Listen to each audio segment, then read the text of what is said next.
Ya, selamat sore Bapak Ibu peserta pendidikan guru penggerak angkatan 8 tahun 2023. Baik, melihat tema tadi Bapak dan Ibu mungkin bertanya-tanya, apa sih permainan yang kira-kira hampir punah di zaman now atau di zaman sekarang?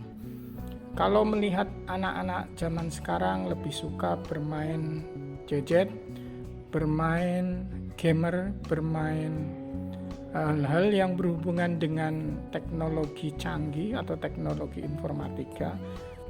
Kalau dibandingkan dengan zaman dulu, zamannya kita masih anak-anak, itu masih ada permainan-permainan tradisional yang memiliki karakter yang bisa diterapkan pada zaman sekarang, yaitu karakter yang sesuai dengan nilai-nilai pemikiran yang disampaikan oleh Ki Hajar Dewantoro selaku tokoh pendidikan nasional Indonesia.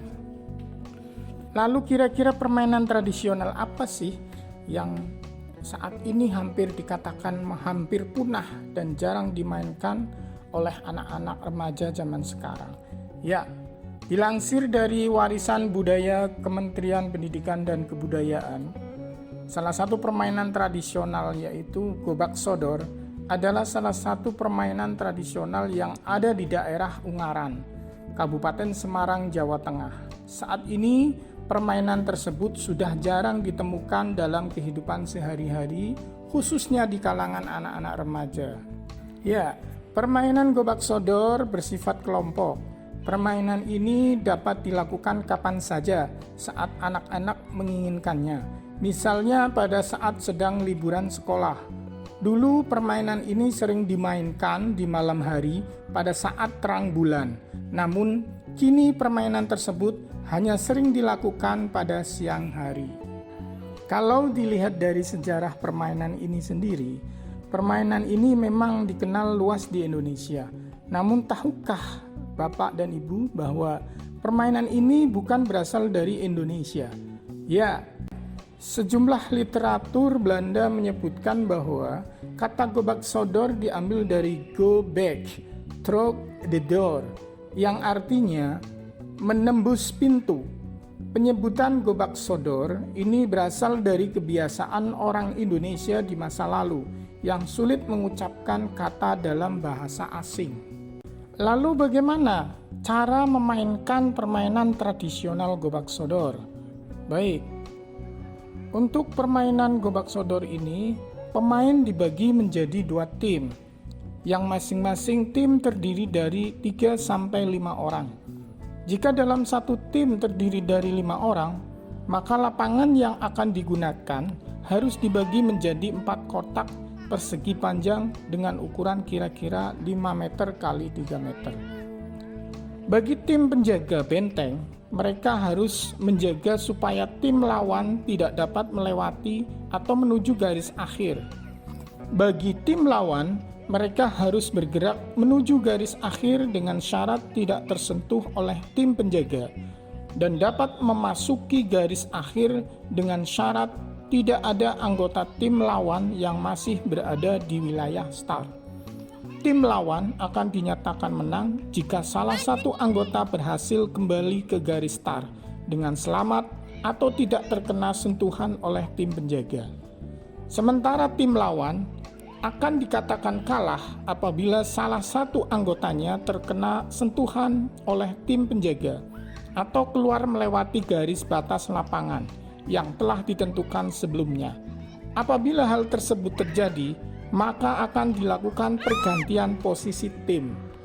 Kalau dikaitkan dengan teori atau pemikiran filosofis yang ada dalam pembelajaran Ki Hajar Dewantoro, bahwa menurut teori konvergensi, bahwa anak yang dilahirkan itu diumpamakan sehelai kertas yang sudah ditulis penuh, tetapi semua tulisan-tulisan itu suram. Pendidikan itu berkuasa menebalkan segala tulisan yang suram dan yang berisi baik, agar kelak nampak sebagai budi pekerti yang baik. Segala tulisan yang mengandung arti jahat hendaknya dibiarkan, agar jangan sampai menjadi tebal bahkan makin suram. Atas dasar teori konvergensi tersebut, maka penulis menyimpulkan bahwa filosofis di balik permainan gobak sodor ini sangat memiliki makna yang amat mendalam, apalagi dikaitkan dengan konsep teori konvergensi tadi, di mana nilai-nilai filosofis atau nilai-nilai karakter yang ada di dalam permainan gobak sodor ini memiliki nilai-nilai yang pertama adalah nilai kejujuran. Kenapa? Karena semua orang bergerak. Nilai ini akan menjadi kunci dalam lancarnya permainan ini. Yang kedua, nilai kecerdasan.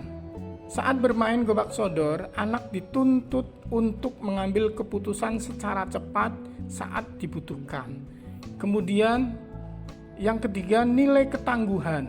Saat memainkannya, anak menjadi pribadi yang tidak mudah menyerah dan membentuk sikap yang mampu mengatasi hadangan lawan.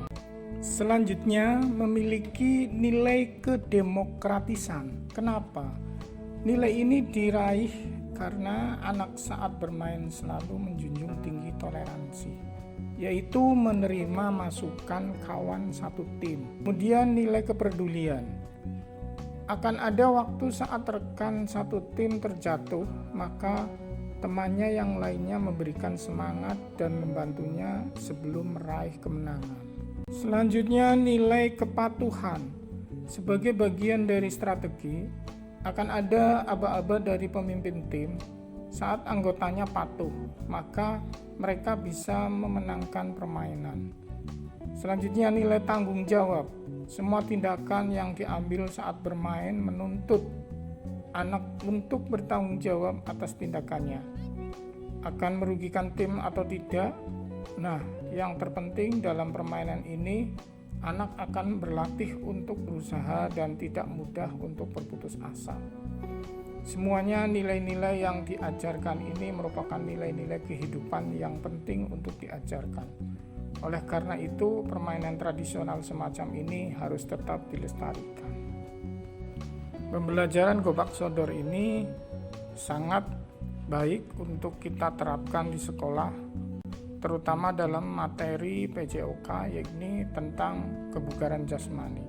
Salah satunya adalah melatih kecepatan dan melatih kelincahan. Kelincahan menjadi salah satu faktor penting untuk menunjang keterampilan fisik, khususnya dalam dunia olahraga seperti sepak bola, bulu tangkis, voli, basket, dan lain-lain.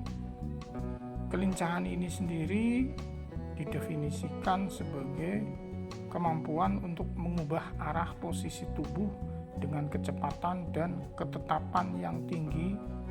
Inilah definisi daripada kelincahan. Baik Bapak dan Ibu calon guru penggerak, mungkin itu saja yang bisa kami sampaikan pada sore hari ini. Mudah-mudahan video pembelajaran ini bisa bermanfaat bagi dunia pendidikan kita di Indonesia. Kurang dan lebihnya mohon maaf apabila ada hal yang kurang berkenan di hati Bapak dan Ibu. Saya secara pribadi mohon maaf. Demikian dan salam olahraga.